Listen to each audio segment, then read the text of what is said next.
Welcome back to BNG Hockey, where it's always black and gold. Bruins fans got some exciting news today when they found out that Brad Marchand would be making his return to the lineup.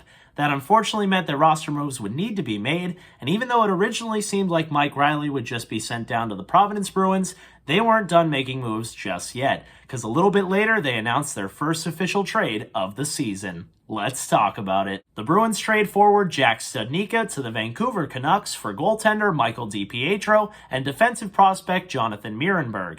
This was kind of a tough pill to swallow for me. If you've watched the channel long enough, you know by now that I'm a pretty big Jack Studnicka fan, and I was always hoping that he would be the #1 center of the future. Now, with each season, it seemed more and more likely that he wasn't going to be that guy, and he might not even be a full-time NHL player. I do still think he kind of got robbed in this organization and never really got a full chance, so I do feel bad for him, and I think the Bruins mismanaged him a bit, and I do think he could have become a lot better player if he was given more of an opportunity. I don't think he's going to necessarily get that in Vancouver, although they're playing some pretty bad hockey right now, and they could use all the help they can get, and I know they have some injuries to guys like Curtis Lazar and Brock Besser, so there's definitely some forward spots open for Studnicka, but at this point in his career, I think he might already be ruined, at least for his potential that he once had. And I do kind of hate that the Bruins got a pretty small return for a player that at one point I think they probably could have got a first-round pick for, or a legit NHL prospect in return. But as the time went on and his value went down,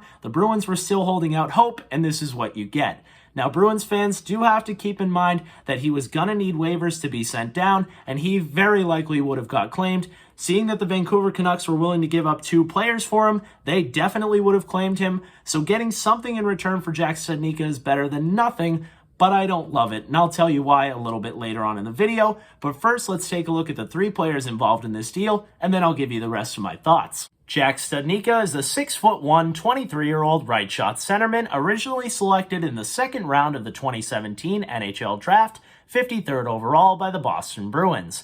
This season, he only played in 1 game, scoring 0 goals, 0 assists for a total of 0 points, and was a -1. And I was pretty excited when Bruce Cassidy got fired. I thought that Jack Studnicka would finally come out of the doghouse and Jim Montgomery would give him a chance, but it seemed like he went right back into the doghouse with Jim Montgomery.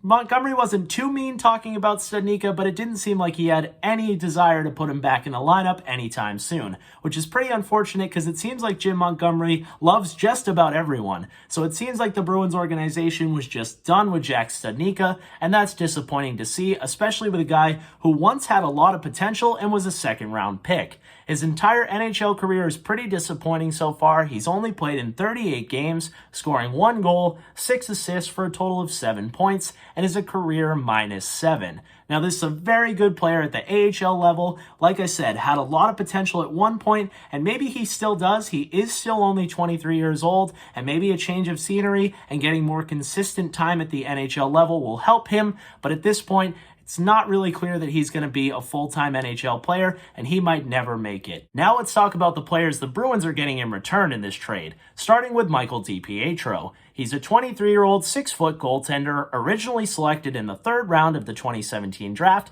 64th overall. Now, I did think it was kind of interesting that that's not too far from where the Bruins picked Jack Studnicka in the 2nd round. I was wondering, because the Bruins didn't have a 3rd-round pick, maybe they were even considering taking Dipietro with their 2nd-round pick. I know this is so many years down the road, but I did kind of wonder if they once had their eye on this player, and now they're bringing him into the organization when they got the opportunity to.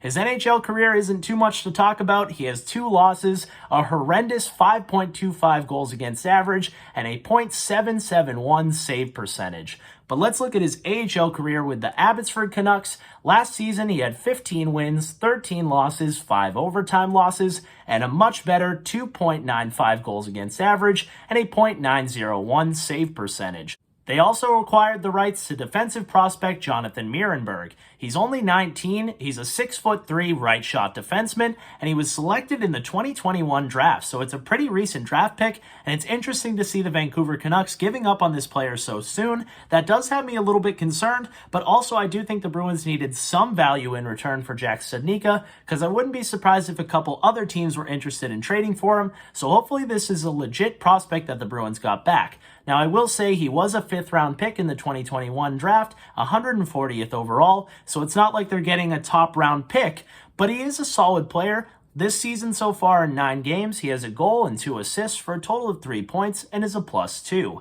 Last season in 35 games, he had 8 goals, 23 assists for a total of 31 points and was a +27. Those are some pretty good numbers. I like that he has size. I like that he's a right shot defenseman. Those are always very valuable. He's only 19 years old, and as we know by now, defensemen always take a little bit longer to mature and find their total game. So this could end up being an absolute snipe by the Boston Bruins. We'll see if they end up signing to a contract and if he ever even plays a game for the Providence Bruins. But for right now, it's always good to have more depth, especially at the defensive position where I feel like the Bruins are a little bit weak in their prospect pool. The most frustrating part about the timing of this trade is they moved Jack Studnicka and then David Krejci gets hurt. Studnicka would be the perfect guy to slide into that spot. They do still have Pavel Zacha who can play center. Obviously, Charlie Coyle could move up in the lineup. Hopefully it won't be something too long-term for David Krejci. I know he's already ruled out for the next game, and hopefully it's nothing too major, but it is frustrating to see Jack Studnicka get moved because I did like that about him. I like that he could be a guy who could slot into the lineup and give you some skill at any point you did have injuries, and I like that he was young. I do kind of wish the Bruins got a young forward in return because their forward core is so old, and Jack Studnicka was one of the only guys who could at least give you a couple of NHL games and was still on the younger side. All in all, I don't really love the trade. That's mostly because I like Jack Studnicka as a player, and I was hoping he was going to get a fair shot in the Bruins organization and develop into something. But it was becoming very clear that even with the coaching change, that just wasn't going to happen, and I would have been really mad if the Bruins lost him for nothing on waivers. I just don't really love what they got in return.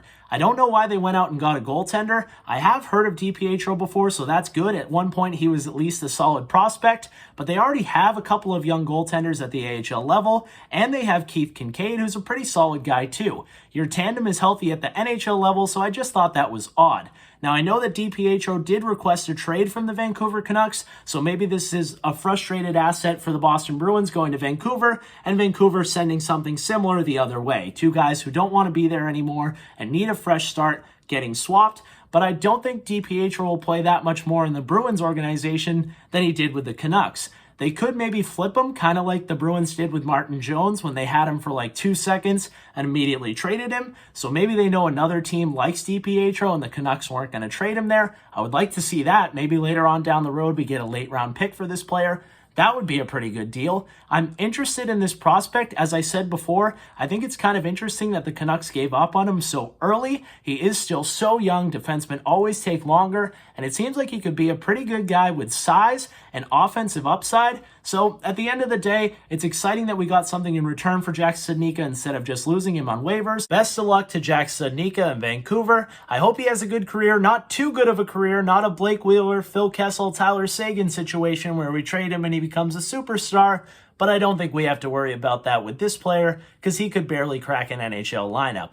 But I always liked him as a player, as a prospect, and as a person, so I do wish him well. Let's see if the Bruins have a couple diamond in the roughs here with this goaltender and defensive prospect. Probably more excited about the D prospect just with how young he is and the little bit of unknown that comes along with him. So let me know your thoughts. Who do you think won this deal? Or do you think it's just a minor trade that won't even end up mattering? Leave that down below in the comments. If you enjoyed this video, make sure to give it a big like. And if you haven't already, subscribe.